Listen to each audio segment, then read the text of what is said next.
In 1623, a man sat down with a stack of his famous great-granduncle's love poems and quietly went through them, changing every he into a she. He was not being careless. He was being careful. Because the poems, some of the most beautiful love poetry of the entire Renaissance, were written by one man to another man, and the family could not have that. So, with a few strokes of a pen, he turned a man's love for a man into something safe, something acceptable, something false. And that censored version stood as the official text for almost 250 years.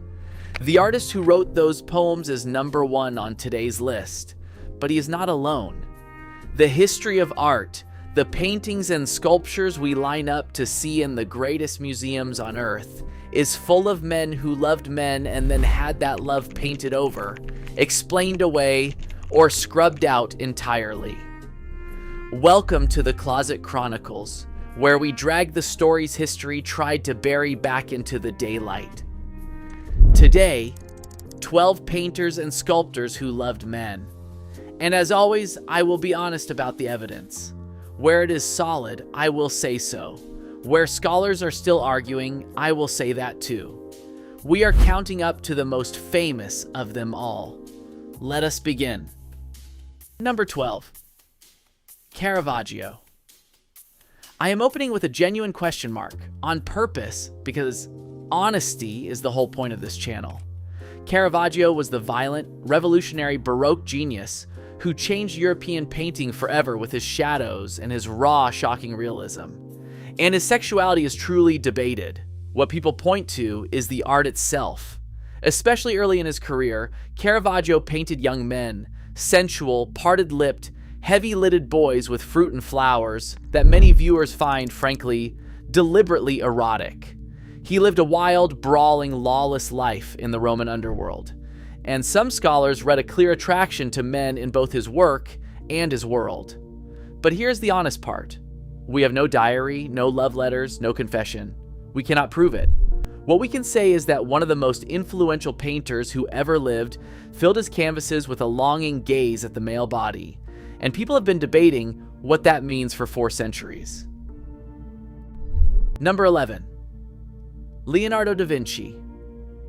Another titan and another honest case. In 1476, when Leonardo da Vinci was a young man in Florence, an anonymous accusation was dropped into a public box used for reporting crimes. It charged Leonardo and several others with sodomy with a male prostitute. The charges were eventually dismissed, possibly because one of the accused had powerful family connections. For the rest of his life, Leonardo never married, left no trace of any relationship with a woman, and surrounded himself with beautiful young male pupils. The most famous was a boy he nicknamed Salai, Little Devil, who lived with him for decades despite stealing from him constantly, and whom Leonardo kept close and provided for like family. Most historians now consider it very likely that Leonardo was attracted to men, while being careful to say we cannot be completely certain. So, I will say exactly that. The man who painted the Mona Lisa was, in all probability, a gay man, accused of it once in a Florentine courtroom, and quietly living it for the rest of his days. Number 10. Paul Cadmus. Now we move from question marks to documented fact.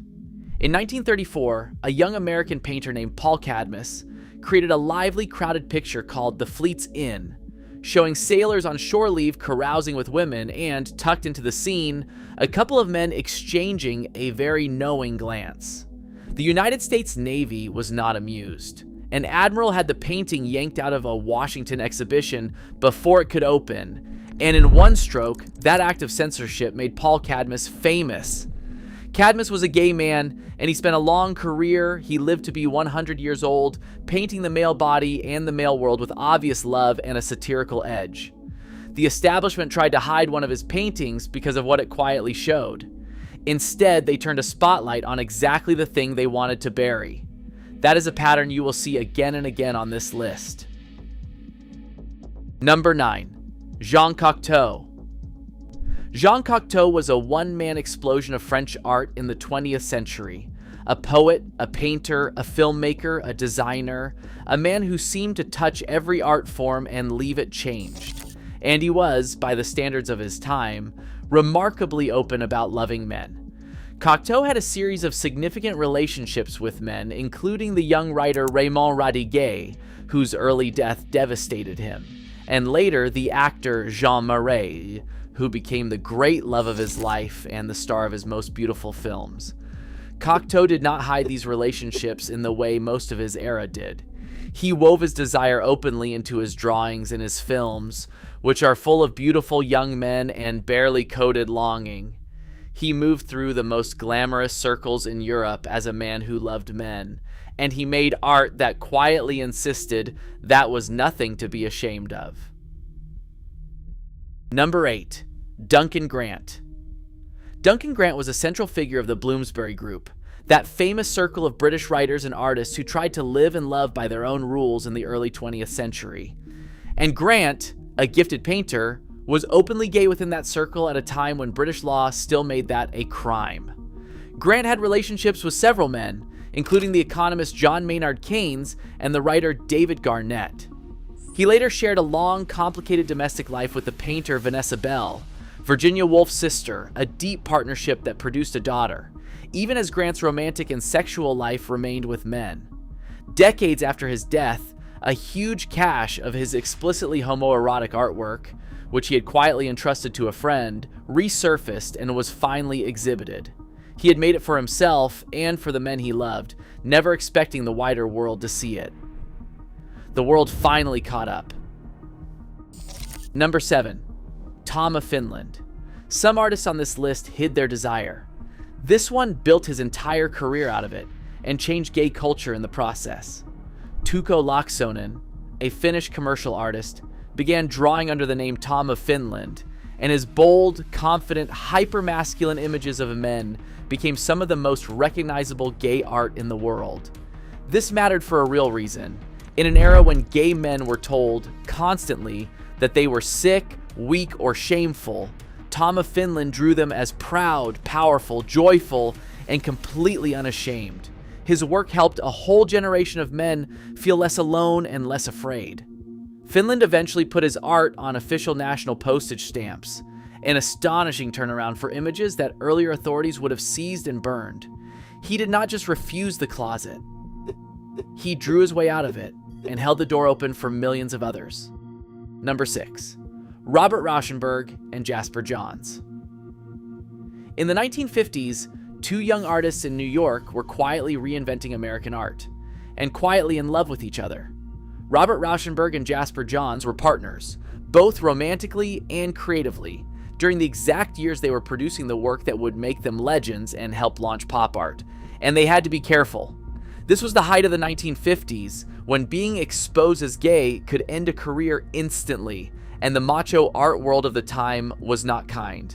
So their relationship was an open secret at most, never something they could announce. When it ended, the breakup was painful, and they barely spoke for years. For a long time, art history politely described them as merely close friends and colleagues.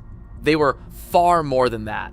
Two of the most important American artists of the century built revolutionary work side by side. As a couple, in a closet, the era forced them to stay inside. Number 5. Keith Haring. You know his work instantly, even if you do not know his name. The bold outlines, the radiant babies, the barking dogs, the dancing figures. Keith Haring took art out of the galleries and onto the subway walls and the streets of 1980s New York. And he was loudly, joyfully, openly gay. Haring did not hide, and he did not stay quiet. He used his hugely popular imagery as activism, creating now famous posters to fight back against the AIDS epidemic that was tearing through the gay community, including his blunt silence equals death message. And then the epidemic took him too. Keith Haring died of AIDS-related illness in 1990 at just 31 years old. In his short life, he refused every closet, turned his art into a weapon against indifference, and made being openly gay feel like something bright and powerful in public. He spent his last years racing to say everything before his time ran out. Number 4. Andy Warhol. Andy Warhol is one of the most famous artists of the 20th century, the silver-wigged king of pop art, the man behind the soup cans and the Marilyns. And before he was any of that, he was an openly gay commercial artist in 1950s New York, which shaped everything that came after. This is a part of Warhol that often gets quietly skipped. As a young man building his career, Warhol made delicate, openly homoerotic drawings of men, and his evident gayness actually got him rejected and looked down on by some of the tougher, more macho artists of the era. He never pretended to be straight. His studio, The Factory, became a haven for queer artists, drag performers, and outsiders of every kind. The most famous artist in America was a gay man who put his sensibility at the very center of his work, even when the establishment wished he would tone it down. Number 3. David Hockney. David Hockney is often called the most popular living painter in the world, the man behind those shimmering blue California swimming pools. And from very early in his career, in the 1960s, while gay sex was still literally illegal in his native Britain, Hockney was painting openly gay subjects and refusing to hide who he was. This was genuinely brave. Hockney put two men together in bed on canvas, painted the male body with open desire, and was matter-of-fact about his own life at a time when that could have ruined him. He did not wait for permission or for the law to change. He simply painted his world honestly, men loving men, and dared the art establishment to deal with it. Decades later, he is a knight of the realm and a national treasure, and he got there without ever once pretending to be something he was not.